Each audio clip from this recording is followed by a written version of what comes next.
Ladies and gentlemen, this is the 74th Miss Universe competition. This is Nell 2204 and don't forget to like and subscribe. Magandang araw Pilipinas and good day pageant lovers! Update para sa Miss Universe 2025 competition. Usap-usapan ngayon online ang rumored selection format ng Miss Universe 2025. Maraming pageant fans ang curious kung totoo nga ba ang bagong format na ito dahil sinasabing magkakaroon daw ng kakaibang segment sa bawat cut ng mga kandidata. Pero ayon sa mga insiders, hindi pa ito kumpirmado ng Miss Universe organization. Kaya't hihintayin muna natin ang opisyal na anunsyo. Narito ang selection format.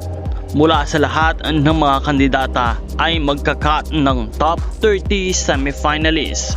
Matapos ito ay pipili ng top 10. Matapos ang top 10 ay tutungo naman sa top 5. Magkakaroon ng question and answer portion at pipili ng top 3. At another question and answer round at doon pipili ng mananalo bilang Miss Universe 2025.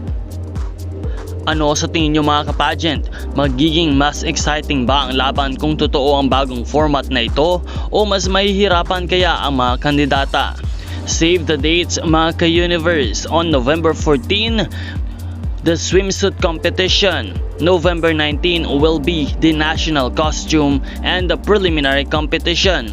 And on November 21 will be the grand coronation night. Siguradong mainit ang laban lalo na para sa ating pambato na si Maria Atisa Manalo ng Pilipinas. Patuloy siyang isa sa mga inaabangan at tinitingala sa Miss Universe stage.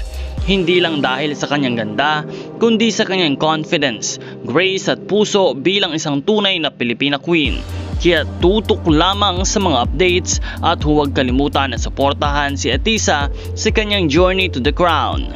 This is Nell 2204 at patuloy po tayong magbibigay ng mga updates sa inyong lahat. Maraming salamat sa panonood at sa pag-subscribe.